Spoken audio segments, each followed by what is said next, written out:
Hey friends, it looks like it's streaming. Sorry, I'm having technical difficulties that I'm going to address right now, but I'm so happy you're here. Thanks for joining. Hi, Paul. Nice to see you. I'm trying to do a vertical live at the same time, and it's giving me some challenges and stuff. Anyway, so I'm doing this live today because, as you may know, it's 2 days now until the deadline to join the How to Build Abundance in Cryptocurrency course. So, in this live today, I thought maybe it'd be kind of fun to talk through significant cryptocurrency trades that I've personally made in the past and how they impacted my life. I haven't done that in a while. I talked about it in a podcast years ago, and there have been more since then. So I was taking notes to prepare for this, and there were five-ish in particular that I thought I'd talk about. And I think this is also kind of fun because if we happen to looking at the price. So, as you may be aware, Bitcoin is very, very close right now to its all-time highs. As I'm speaking, it's almost at $107,000 USD. There are I found varying prices reported on different graphs regarding like what its all-time high is. It looks like it's around 109,000, although I swear I remembered it being more like 105 something. We'll say it's 109,000. So it's creeping up. We can see that it's been creeping up. If we look at like the max price, I mean, this graph makes it look like it's already broken through its all-time highs. So kind of looking back at what's happened with that historically, I think is kind of fun, especially at a moment like this. Whoa. And so let's do that. And in addition to the Bitcoin trade, I'll talk about some other significant trades and things that I learned when making those trades that taught me certain lessons about trading cryptocurrency in general. So let's look at this history chart. I found this. Let's actually move my face so that I'm not blocking the bulk of the chart. Put me over here. Yeah, so if we check this out, Bitcoin price history since 2009, it first started to exist January 3rd. It was mining commenced. The Genesis block was mined on January 3rd of 2009. The white paper describing how the system would work was published in 2008, in the cusp of everything that was going on with the Great Recession, or leading into the Great Recession, I suppose, as the stock markets were crashing. That's when the Bitcoin white paper was written and published to forums, asking for peer review, for feedback from other people who were working in cryptography, who were interested in new solutions to build new economic systems. So this is fun to look at because it takes us back there. It's kind of hard to find historical price data for some reason on the internet, and centralized platforms like Gemini, for example, which is terrible. Don't use Gemini. They did very bad things to me. They stole a lot of money from me, and I'm continuing to fight a battle against them regarding that. But for example, on their centralized platform, you can only see price data for a specific cryptocurrency up through like the preceding 12 months, which is really dumb. I'm not sure why they do that. I can't imagine that it takes that much additional like data storage to like, it just seems like that would be beneficial to them to show that, because with so many cryptocurrencies it's just going to show stuff going up like super high. So you don't think, I would assume that you would want people trading cryptocurrencies to be aware of how much it's gone up as they're trading it. But I was able to find this. So if we go back here, it takes us back to October 12th of 2009. The price is $0 then. So yeah, tracking here, this is going through a couple of years. We're starting to see a little bit of a price by February of 2010. And as you may be aware, something that has kind of bookmarked various cryptocurrency market cycles through the life of cryptocurrency as a sector is an event called the Bitcoin halving. There have been 4 Bitcoin halvings to date. The first one, as I recall, was in November. I can't remember the specific date, but it was in November of 2012. And the halving is significant because it's integral to Bitcoin's deflationary design. Miners who are securing the system and recording transactions on Bitcoin's blockchain, it's a mutable ledger, those miners are issued rewards every time a block is mined. And with the halving event, with each halving event, which happens roughly every 4 years, it's after 210,000 blocks have been mined, the halving event cuts those rewards to miners in half. So that significantly decreases the supply of Bitcoin being generated at a given time. And like traditional market forces tell us that when there is a decreased supply, that can increase demand. And that's totally what happened with Bitcoin, and it drove up the price. Other cryptocurrencies are not necessarily deflationary, by the way. Ethereum wasn't until very recently, and I'm not certain. I'd have to look to see what like the most recent updates had done. They just had an upgrade on May 5th, I believe, called Pectra. That's their most recent upgrade. But they made changes so that Ethereum became more deflationary as well. But there's complexity there that I don't feel that I can speak on confidently here without like making sure I'm up to date on what's going on. But Bitcoin out the gate was always intended to and designed to be deflationary. So those halving events kind of really kick things off in terms of market cycles. And if we look at this here, okay, so we know that November 2012 was the first halving. So here it says the price was like 11.94 USD. And then it's funny because like, you know, you can barely see it on this graph because it's gone up so much. But what I recall being a huge deal in 2013 was that the price in April of 2013, let's see if I can even see it on here.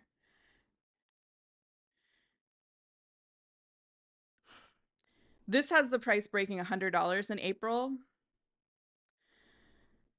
That's the thing about these graphs though, too, because I'm near certain. I'm like 99.5% certain that Bitcoin hit $263 a coin in April of 2013, which were then its all-time highs.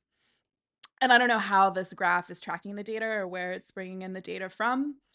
I mean, this is maybe like a daily like print at a certain time of day, so it's not necessarily tracking the highs for that day. I don't know, but I remember that it hit that price back then and it was a huge deal. People were freaking out. And as I've shared before, if you've listened to me talk about my experience with Bitcoin a little bit, it was really interesting to me because there were people from various areas of my life who did not know each other, who were like totally from separate areas of my life, who were all talking to me about Bitcoin at the same time. The one I remember best was an economics professor I'd had in undergrad, who then I like later had contact with because I made a film about microlending to women and she was sort of involved. She got some students involved in helping with the film. So she was talking about it, which was interesting. So I remember consciously thinking in a way that's only happened a handful of times in my life. Not even a handful, probably. I remember consciously thinking the universe or whatever is telling me to pay attention to Bitcoin, so I should pay attention to it. So I did. And then coming into later that year, as I've shared about before as well, Silk Road was shut down. Silk Road was like the illicit platform, or the platform allowed you to engage in all kinds of different illicit activity, and you would pay in Bitcoin because Bitcoin transactions were anonymized. At that time, like KYC, know your customer, wasn't a thing because traditional financial like regulatory mechanisms hadn't really intersected with cryptocurrency so much at that time. So Silk Road was shut down and the founder went to jail. He's my age. He got a life sentence. Let's look him up. He was just pardoned like right after Trump took office. That's the dude. And I remember reading, I feel weird like looking at his pictures, like there's some dark energy there. So I'm gonna close that. But I remember reading, I mean, it was just very recently after he was pardoned. Somebody, I think it was a tweet, somebody was talking about how like there were these various wallets that were probably dust wallets. So wallets that he transacted in back in the day, 2013-ish, before he went to jail. I think he was convicted in 2015, but he was in jail for a while before then.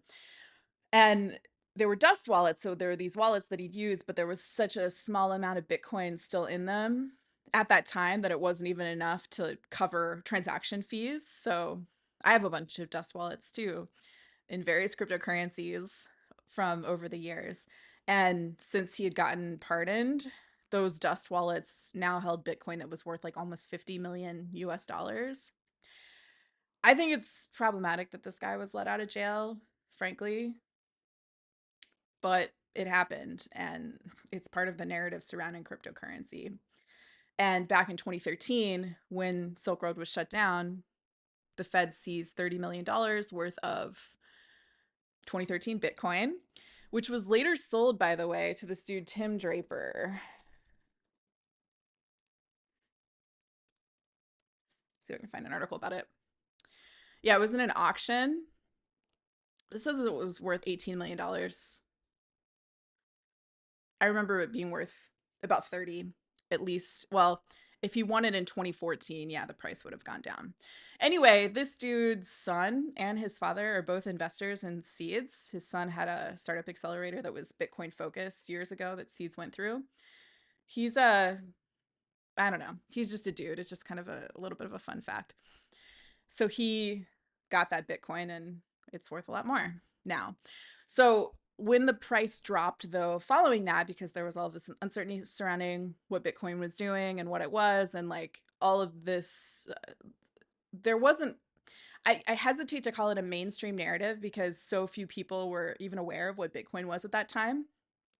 But whatever the public narrative was surrounding Bitcoin then was that this is bad, this is gross, this is this money that's used for things like hiring hitmen or whatever, like stuff that is not above board. And that was what it became associated with at that time. And the price dropped a lot from 263 at highs in April, as I recall, down to when I started buying it at about $90 a coin. So, as you probably know, if you've paid attention to markets ever at all, whenever those moments of uncertainty present themselves, it's easy to understand this intellectually. It's much harder to do in practice. But whenever we see those moments where things have dropped because people are freaking out, but you know that you still believe in the asset in question, you believe in its fundamentals, you think it has more to do, those are the best times to buy, right? That's when the experienced traders are coming in and buying. And I was able to leverage my experience as a former stock trader at that point to start buying Bitcoin. But I wanted to share this in particular because I was so excited. Like, y'all, I remember I was living in Brooklyn at the time in Bushwick, and I guess I was an early-ish gentrifier to Bushwick. There was this coffee shop I used to go to a lot, Little Skips. And I was there and I was like, Coinbase, you could trade on Coinbase at that time. And I was buying Bitcoin in this coffee shop. And I remember like looking around, I was there by myself and that I wasn't there with anyone I knew, but the coffee shop was full. And I was looking around and I was just thinking like, I'm so excited. Like, I wish I could talk to people here about how excited I am to be buying this now. Like, this is so fun. And like, you could talk to people on Reddit a little bit, but no one in my life was engaging with it. And I started telling everyone I knew, everyone who would listen. And most people I knew didn't really listen. But I tried. I was evangelizing it out of my own excitement, specifically because I was so excited about what its decentralized technology could do to transcend the discrimination, the misogyny, the dysfunction that I had seen when working in finance, when working as a pro Wall Street trader, and starting to realize how dumb that system was in many ways. That isn't to say that it didn't serve a function at a certain time in history, I guess, that benefited a relatively small group of people. But I think we've outgrown it. We've outgrown these manufactured zero sum paradigms where you're out there thinking you have to fight and compete because the system, for no reason, no real reason, is designed to make it such that if you want a dollar, if you want to win a dollar, somebody else has to lose that dollar. It doesn't make sense because there's money everywhere. There's so much money in this world. It's being printed constantly, as I've said a bunch of times in the past. There's plenty of money for everybody. It's just that it's moving in weird ways and continues to for reasons that are not about the good of society, frankly, overall. So that was my first cryptocurrency trade. And I mean, Bitcoin was almost the only cryptocurrency around at that time, so naturally it would have been. But another cryptocurrency I trade that I made at almost that same time was in the second cryptocurrency. I think there actually was another cryptocurrency called like Digibyte, maybe, or something like that, but I didn't see it being traded then. It wasn't, I didn't see conversation around it. I never personally traded it. I think that's what it was called. Litecoin was uh, spoken about as though it was like the silver to Bitcoin's gold. And Litecoin had just forked Bitcoin's blockchain and made some adjustments so that transactions, which took about 10 minutes on the Bitcoin blockchain, could happen more quickly um, within the Litecoin ecosystem. Like that's the change that they made. So it was faster transactions. So it was this idea of improving upon Bitcoin. But Litecoin was newer and the price was lower, right? And something that I've noticed, we'll see if this holds up this market cycle because things are different now that so many institutional investors have bought into Bitcoin over the past couple years. But typically, what we would see in past cycles is that cheaper cryptocurrencies would often outperform the more expensive cryptocurrencies percentage wise. They would just have a lot more upside. And that was something that I saw back in the day in 2013, like making these trades. And I think I did, my machine shut down, but I did have a Litecoin graph to show you. Yeah, okay. You can see that, right? This says Litecoin. I can put myself back down here again. So this gives us some sense. This is the all-time graph for Litecoin. It goes back to, can I make that bigger? It doesn't look like I can. Okay, it goes back to 4/28, 2013. Interesting. Okay. So this says the price in April of 2013, which again is when I recall Bitcoin hit 263, which were then its all-time highs. This is the price of Litecoin around that time was 437 US dollars. It's hard to find, as I said, like graphical information that I can show you to sort of easily visually support this. What I recall is that Litecoin had gone up to about $6 a coin when Bitcoin hit 263. So those were all-time highs for Litecoin back then as well. And I thought that was super interesting that they were moving together, that they were both hitting all-time highs at the same time. And I noticed that by October-ish, September-ish, when I started buying Bitcoin because Silk Road had been shut down and the price had dropped and I saw this opportunity to buy, I noticed that Litecoin had dropped in terms of percentage more significantly, much more significantly than Bitcoin had. I was buying Bitcoin at around $90 a coin, but I saw that Litecoin, I remember buying it at $1.76. So, and that's the thing too, like if you start trading more regularly, you often do remember those prices very specifically, especially if it ends up being a trade that makes you a lot of money. A lot of times you will remember that. And if it's a trade that you lose a lot of money in too, it tends to get like burned into your brain, those specific prices. Let's see what this graph says. Looks like it says, excuse me. So it does say, okay, October 13th, 215. So that's not so far off the $1.76 that I recall. But yeah, it's not reporting. And I know it was $1.76 on the platforms I was trading it at that time. So I was buying it there. And my theory again was that if Bitcoin were to revisit its all-time highs, which seemed like there could be a distinct possibility that that would happen, my theory was that Litecoin would also revisit its previous all-time highs of roughly $6 at the same time.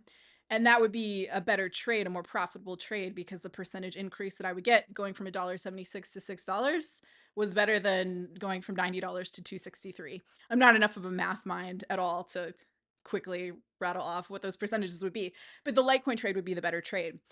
And what ended up happening was that, okay, if we look at December of 2013, Litecoin went like gangbusters crazy. I remember it went up to $42 a coin in December of 2013. So like it was like 6-ish weeks later, if that. This is showing the price at 31.39. But yeah, it went up higher. And there was a scam and I caught it And I felt smart because I didn't see anybody else on Reddit discussing this. But I was buying my Litecoin through a platform called EOBot. That's the thing. There are all these like jankier platforms. Like we still see a lot of scams in cryptocurrency today, obviously, but the scams have evolved over time. So at that time there was this platform and it said that you could use it to buy Litecoin with PayPal. And so I used it and I noticed that in the quote unquote merchant notes, there was something weird. And I contacted PayPal about it. And they said that it was something about refunding your money if you wanted to get it refunded. Essentially, the person running EOBot, I think it was like one guy in Poland, actually, he was presenting things as though like PayPal had some policy that was actually a thing that he was just saying. So what he did was that's the thing about having custody as well. I didn't actually have custody of my Litecoin when I was purchasing it through this platform. It was just like a number that was showing up when I logged into his site, to eBot's site. So whenever it went up like crazy to like $42 by December of 2013, he sent this message that said like, "Oh, PayPal is reversing your transaction. Here's your whatever amount of money back." So he did that because he wanted to keep my Litecoin, the Litecoin of all of the users on his platform, and he was lying to make it look like PayPal had some policy requiring that happen. And it took, okay, that was 2013. It wasn't until I think it was late 2018, early 2019, over 5 years later, that I had like all kinds of challenges in the meantime that I won't go into here. Financial challenges, just trying to keep seeds going and to get it out there because there's so little money for female founders in tech. That's like the main reason. And so like five plus years later, I was able to find a lawyer who would like help pro bono. And we contacted the guy. That's how I know that it looked like it was like one Polish guy living in Poland. And we're just like, hey, we know that PayPal didn't say this, that you lied. Like, give me that. Give me my Litecoin. And by then it had gone up to, I think, over $300 or something. I mean, we're looking at the graph right here. On all-time highs here, this is 269. I remember it getting up above 3. And this is in May of 2021. So that's around the peak of the last cryptocurrency market cycle. It was, okay, this is 387. Yeah, that's closer to what I remember. And I was buying it at $1.76, right? So we did win. We managed to get this guy to give me the Litecoin that he took from me. If I was more on top of things then, in the way that I hope that I am now, I would have also asked for like interest and disgorgement because he could have made a bunch of profits off of it in the fucking like the 5 years that he held my money. But I did get that back. And it was a huge boon because I needed it to like be able to move into an apartment and stuff. Like it transformed my life and that I was able to get that back and I had this chunk of cash that then made me look like I could fit into this stupid system and like look like an attractive renter or whatever. So I just went through a similar thing with Gemini. It was as I was speaking, I was realizing like, oh yeah, it was 5 years with EOBot and it's been 5 years since Gemini ripped me off. And I'll keep pursuing it. I just got a huge blow because they forced me to use this arbitration firm that was really shady and seemed to be deferring to them throughout the process. So now I have to actually sue them in court, even though they've done everything they can to try and prevent that. So we'll see what happens. But the moral of that story is that you want to keep your cryptocurrency off of centralized platforms that have custody of it.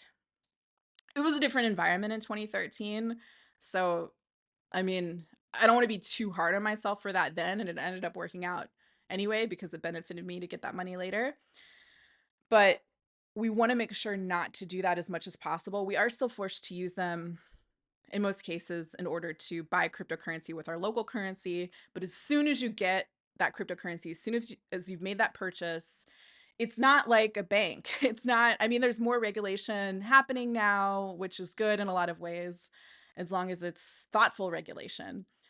But it's not like a bank in the sense that, you log into whatever your bank dashboard and you can reasonably trust that that bank probably isn't going to steal the money that is showing up as yours in numbers on a screen.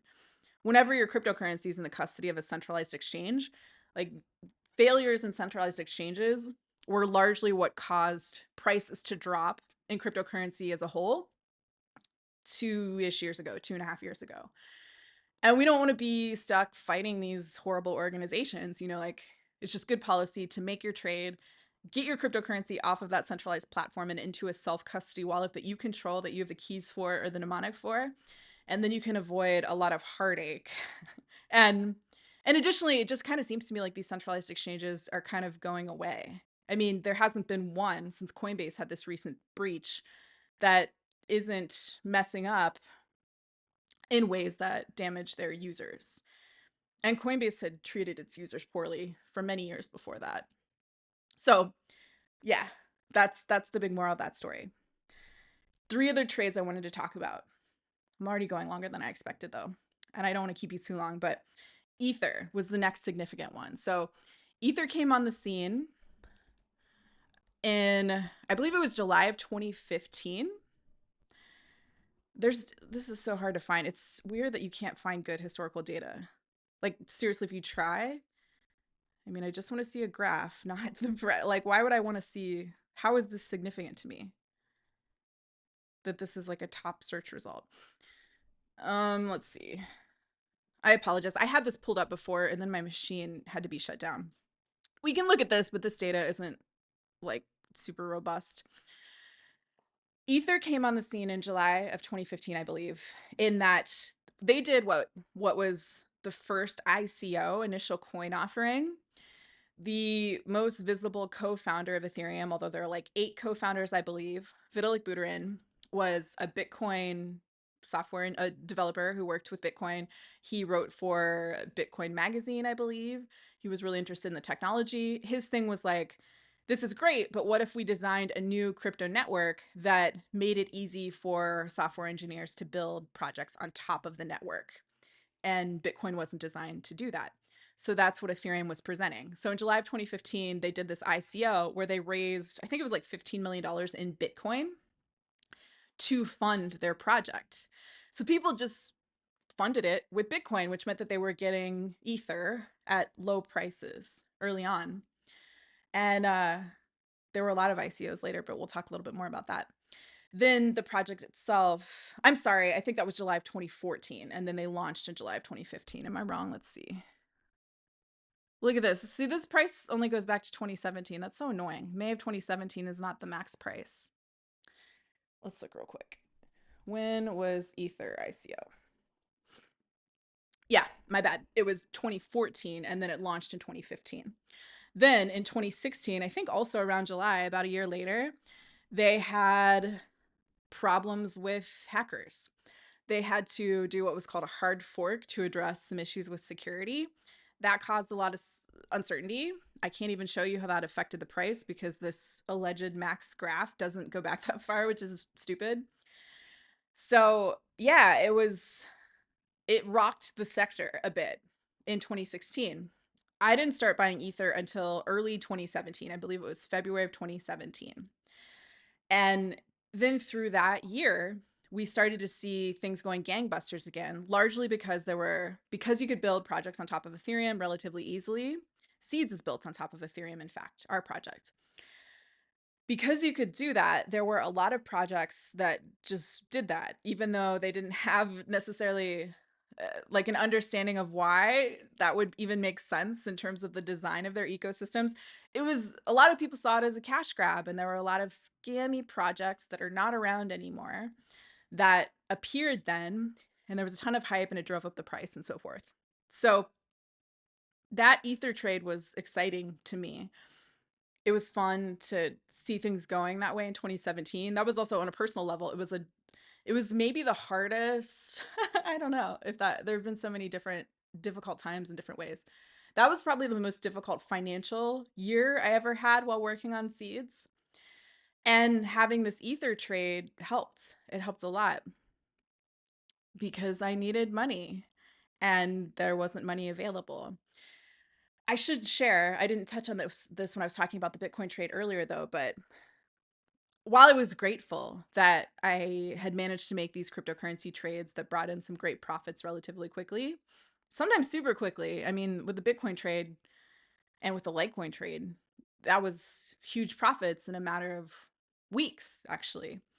But I had to sell those cryptocurrencies to pay bills because the legacy, it's not funny at all, but the legacy economic system, venture capital especially, I talk about this a lot and I'm going to talk about it until that sector dies. I want seeds to render that sector obsolete. But over 98% of money in the VC sector, investment that fuels all of the tech that we use, goes to men, goes to male founded organizations. If you're not a dude, it's a lot harder to get money. Even though there's a lot of data out there that shows that female founded organizations are better investments. They're more profitable. So I had to sell my cryptocurrency to keep things going.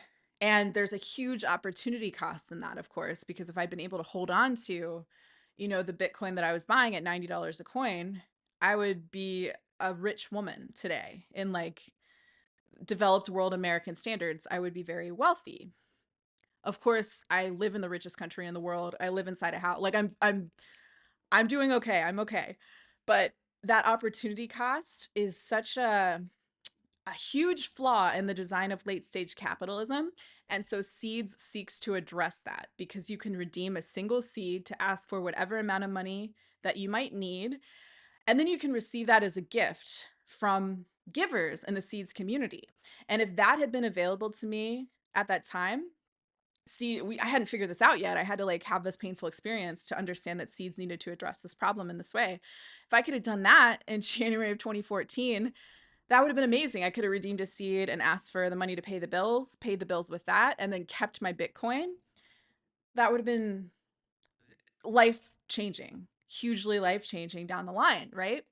So that's part of why Seeds is designed in the way that it is to help us get out of this trap of the design of late stage capitalism, which keeps so many of us stuck because most of us in the old system, don't have access to a ton of capital all the time.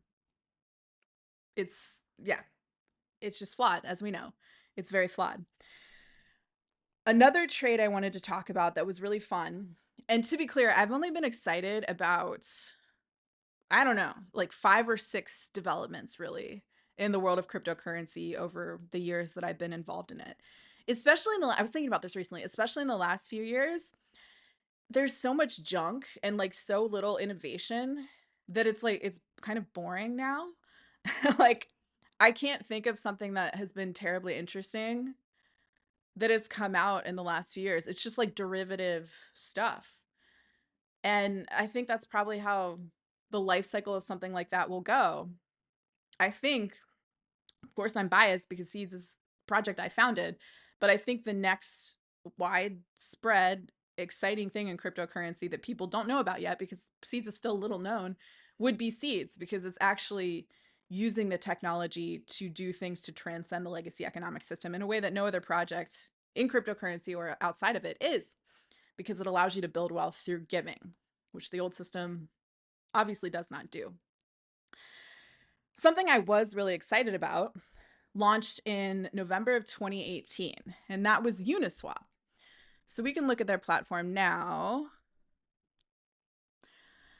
I think the people behind Uniswap are kind of dicks, which is another huge bummer of a thing. I haven't come across a lot of nice people in the world of cryptocurrency, which goes without saying, probably, and has also made it harder for Seeds in sharing our message because using the word cryptocurrency is such a turnoff for a lot of people that would resonate with a mission like the mission behind Seeds. But I was super excited about what this was doing.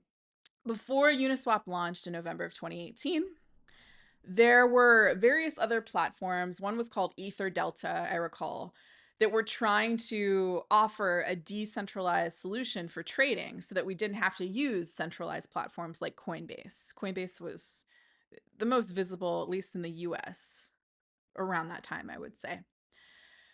So nobody could really figure it out because the benefits or whatever, whatever word you want to use, the the function that rich people behind a centralized exchange can serve is that they can pool a lot of money. They can put up their own money if they need to, in order to make sure that there's enough of what's called liquidity on the centralized platform to facilitate trade. Because if people are coming to your platform and they want to trade Bitcoin, but there isn't much Bitcoin for sale, then they can't do what they came to do and they're going to go somewhere else, right?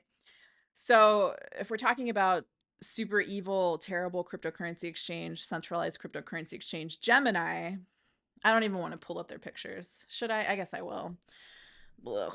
Gemini founders, billionaires. So if we're talking about Gemini, which is another popular cryptocurrency exchange in the US, which I have sent many people to over the years, I described it as the least worst centralized exchange. And now I can't even do that anymore because they screwed me over so hard. So, in terms of the history of this, what's kind of interesting is that if you ever saw The Social Network, that movie from like 15 years ago now with like Army Hammer, um I don't know, like I assume like millennials remember this also because it's about Facebook and like millennials. Yeah, but this movie, right? Okay, this movie tells the story of Army Hammer playing twins being mad at Zuckerberg for stealing their idea, right? These are the real dudes who sued Zuckerberg for stealing their idea. Ugh. And they got $65 million from Zuckerberg through that lawsuit. And they put $11 million of that money into Bitcoin in 2013. So by 2017, they were billionaires. They also founded Gemini's cryptocurrency exchange. It's called Gemini because they're twins. I think they founded that in 2014. So they had money to put up to provide liquidity for this platform. They're also Harvard grads whose dad was already worth $100 million like when they were in school. So they had other connections to like private equity and stuff, one can assume, to raise money so that there was liquidity for this centralized platform. So that was the problem that decentralized platforms couldn't solve for a long time because they couldn't figure out a way to pool everything so that they could bring a bunch of people with a little bit of cryptocurrency together to create enough liquidity so that trades could actually take place on a decentralized platform. Nobody could figure it out. And then in November of 2018, Uniswap launched. The founder, Hayden Adams, has a background in thermodynamics, I believe. And he's talked about how his understanding of thermodynamics influenced figuring out how to design this platform. But it's still really exciting to me. I think it's a brilliant solution, even if they are assholes. They've been so uh, dealing with them has been not great for us as well, for me personally and for Seeds. But what he figured out was that because so many projects were built on top of Ethereum, Ether, the cryptocurrency, could act as like a mediating token. He built Uniswap on top of Ethereum. It was another project built on top of Ethereum. And then he encouraged people to add to these pools on their decentralized platform. And the beauty of using a decentralized platform is that you can do something like adding to a liquidity pool here, which can garner you a passive income, excuse me, because traders are using your liquidity to execute trades and they're paying you a fee. When you add liquidity to a pool, you're getting paid to do it. Excuse me. And then at the same time, what's beautiful about this design is that you retain custody of your funds. You can remove them from the platform at any time. It's programmatic. To be clear, the amount of cryptocurrency that you have in a position is constantly fluctuating as traders trade. But nobody could figure out how to do that before this launched in November of 2018. Like in the history of the banking sector, it had always been necessary for these centralized banks, which we had because we didn't know a better way to do it. We didn't know how to organize decentralized finance before we had this technology. These centralized banks always had to retain custody of our money. And we just, took that for granted. We figured like that's the way it has to work. That's the design. We were somewhat reassured if you're in the States like I am that the federal government guarantees our deposits up to $250,000, et cetera. But Uniswap figured out a way to get around this. And so people really started adding to these pools. And the way it worked in its earliest iteration was that you had to add, you still have to do this, but you had to add cryptocurrencies in a pair.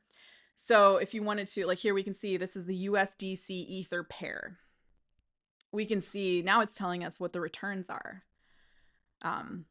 In a year, the annual percentage returns for adding to these pools. So in this pool, WBTC wrapped Bitcoin, which is not to get too technical, but it's like a form of Bitcoin, which is Ethereum compatible and therefore can work on this platform. And USDC, which is a stable coin issued by Coinbase, which I don't recommend using, by the way. But according to this, if you're adding to that pool, you're getting a return annually of over 68.5%. That's an amazing return.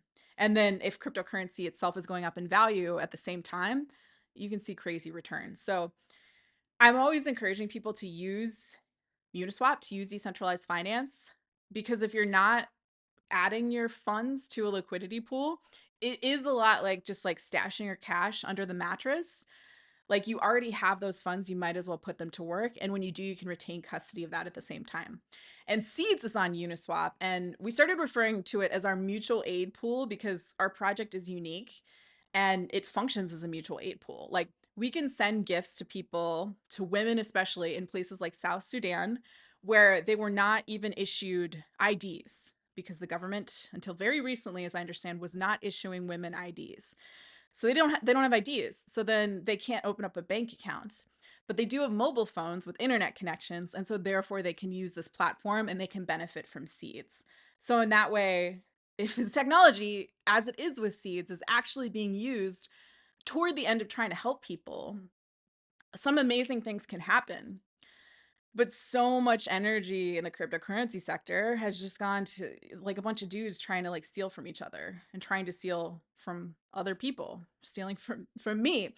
And it's just so deeply disappointing, you know? It's so deeply disappointing. The trade though I wanted to specifically talk about was that so this was I think September of 2020. So Uniswap had been around for almost 2 years. We've been using it. There'd been a seeds pool on Uniswap. And they did what's called an airdrop, where they give you free money, but they did it in this clever way. Prior to this, a lot of airdrops, like you just look at your wallet and you'd be like, oh, whoa, somebody just sent me a bunch of cryptocurrency. That's great. And then you would sell it. And so it wasn't actually a good distribution mechanism for the projects themselves who are doing these airdrops, because that's not going to help your project grow if you're giving this cryptocurrency away and people are just dumping it. It's going to drive the price down, right? Uniswap did something clever, but I also suspect that it had to have been manipulated by like fancy VC in the cryptocurrency sector. When they did this airdrop in September of 2020, the way they did it was like you had to visit their platform, you had to connect your wallet, and then if you would ever use their platform at all in the prior almost 2 years, even if the transaction you tried to enact had failed, they would give you at least 400 uni, the cryptocurrency that they were just introducing at that time. As I said, what you almost always saw with airdrops is that once they happened, the price of that cryptocurrency would go down because people were just dumping it. But uni went up. It went up a real lot. And beyond the 400 uni that you could get simply if you'd ever tried to interact with their platform, if you had added more significant amounts of cryptocurrency to different pools, you would get larger amounts of uni. And I remember, I've said this before, but I should stress it. Like, I was kicking myself because at that time, I had added a lot of cryptocurrency, almost all the cryptocurrency, not almost, that's not true. From the vast majority of wallets that I used, I had added the cryptocurrency that they were holding to liquidity pools on Uniswap. But for no reason, I had one wallet that had a lot of cryptocurrency in it that I just never added. I never added that cryptocurrency to a liquidity pool. If I had done that, if I had simply taken, it takes like 2 minutes to do or something. If you know how to do it, you can do it very quickly. If I had done that, if I had taken that simple action, I would have gotten enough additional money in this airdrop, this uni airdrop, to buy like a nice suburban house in the US from that alone.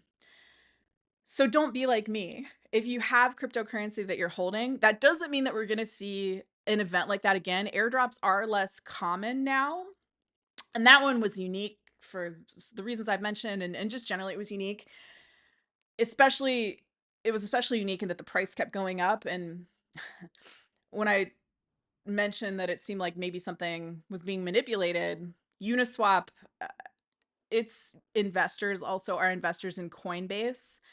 I think that Uni was trading on Coinbase almost immediately, so you knew that there was some kind of deal that they had made, but something was driving that price up despite the fact that a lot of people were selling Uni pretty quickly. So, it was interesting. Uni got up to I think $40 or something like that.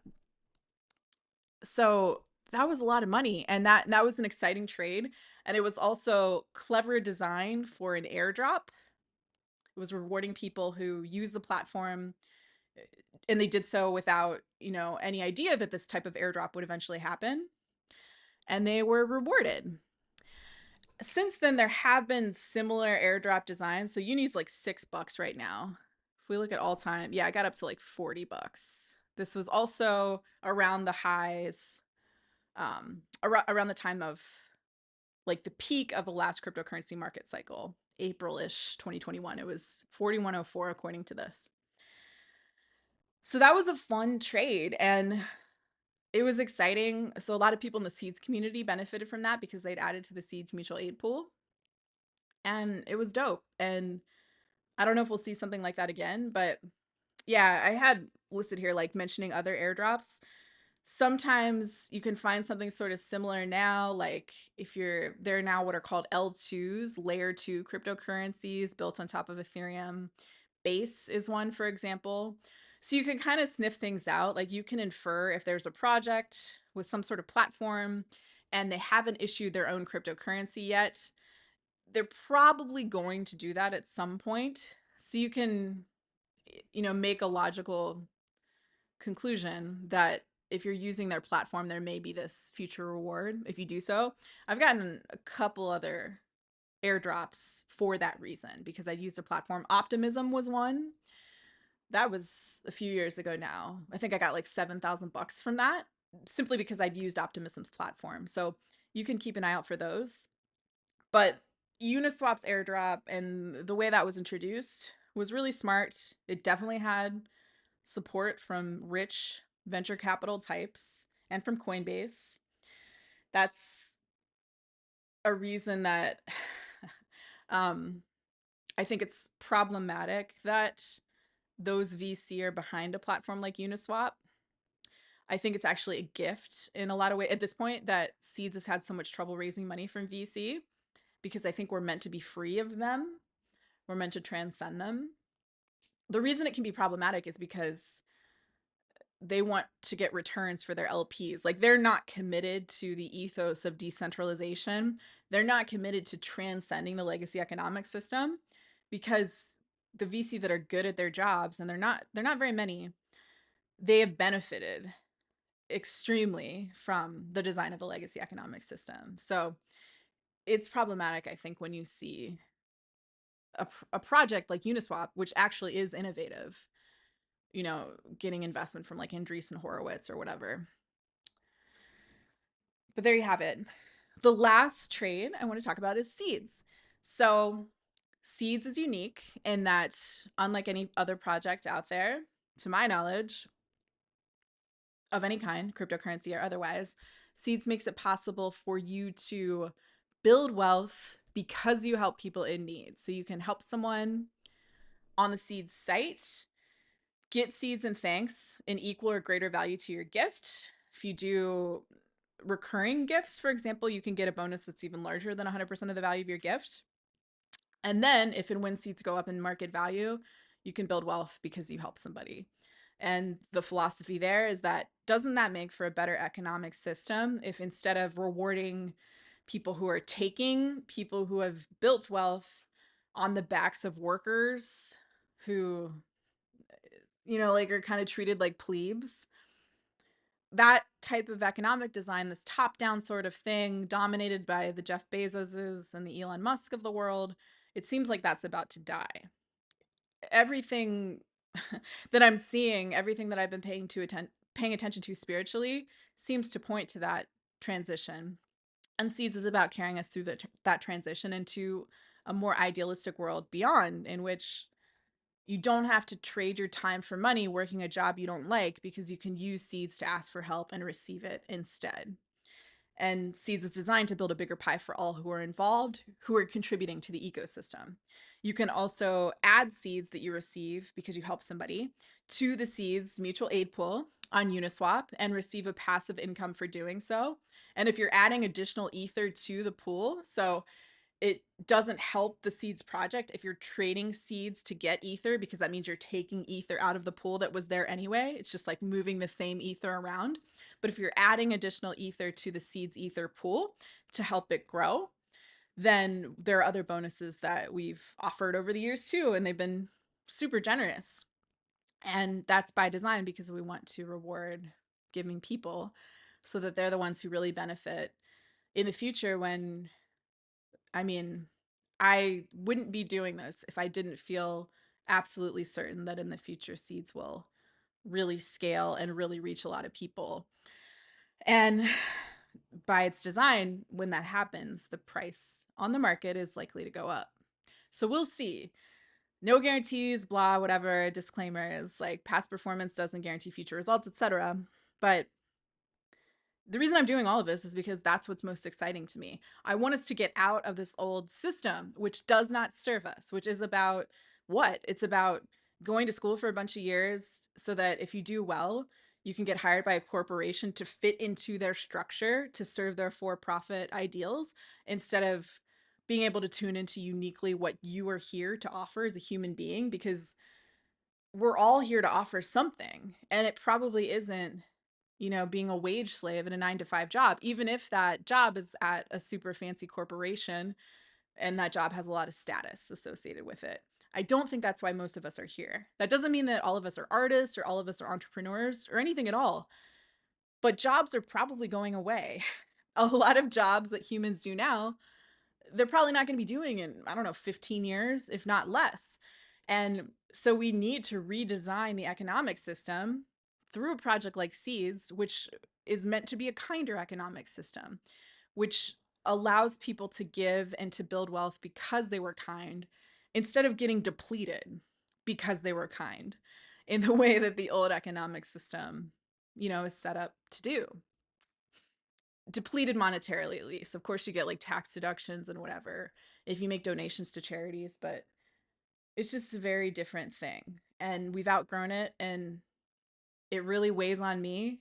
I feel a lot of anger and grief about the way that system's designed. And so that's why I'm doing what I'm doing through Seeds.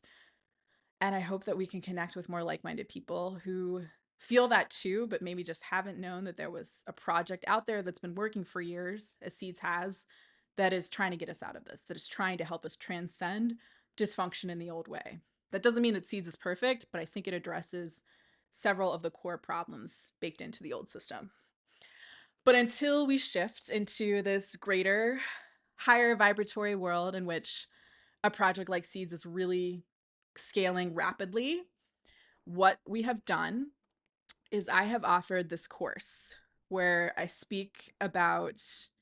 teach you how to trade cryptocurrency generally. Seeds is mentioned in the course, but it's called How to Build Abundance in Cryptocurrency. And I share what I've learned through these trades through the years. I bring in, what I learned as a professional Wall Street trader, and I want to impart that knowledge to good giving people so that you know how to use these tools as they exist at current, but you're also aware of, like where things may be heading in the future. And you're also engaging with Seeds, because the course is effectively free when you sign up and pay in full upfront, because you get Seeds with your sign up, with your tuition. I think it's a very generous deal. I don't know anyone else out there that can offer what I can offer in terms of experience and insight and practical tips regarding trading cryptocurrency. And as I said at the beginning, the deadline to join is 2 days away.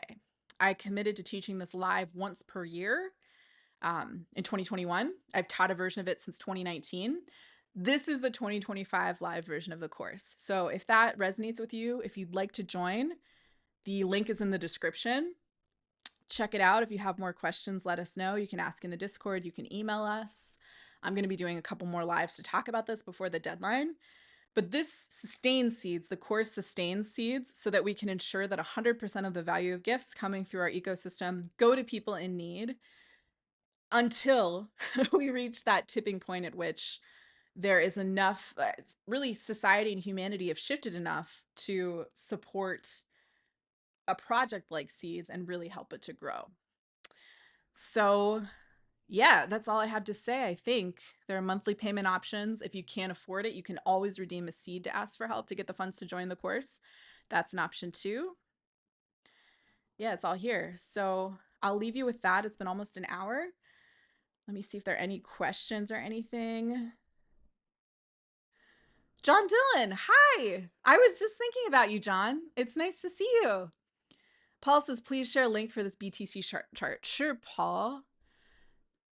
Yeah, thanks for asking. I should have just shared that initially. I'm putting this in the chat. I can also put this in the description for folks that are watching later.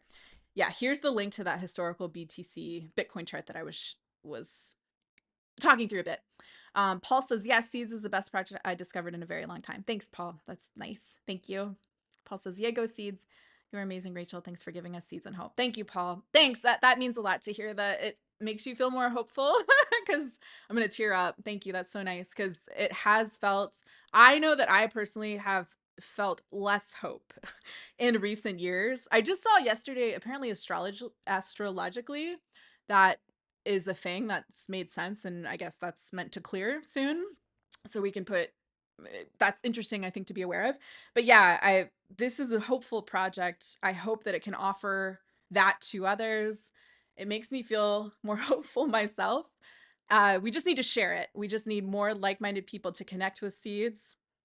That's why I started focusing on YouTube a little over a year ago and I think YouTube will be a good channel for sharing about this ultimately, but it's going to take a little bit longer. It'll probably take maybe another year or something before I'm able to reach more people through this channel, like in a more meaningful way, because YouTube makes your growth pretty slow at the beginning for most people. Anyway, so there's all of that. It looks like that's all folks had to ask. Thank you so much for your time and attention. I'll let you go. And if the course resonates, I really hope to see you in it. 2 days to go, Thursday, May 22nd, which is Bitcoin Pizza Day, which is a fun story that I've shared before. I have a video about it if you feel like watching it. All right, I'll let y'all go. Thank you so much again. Bye.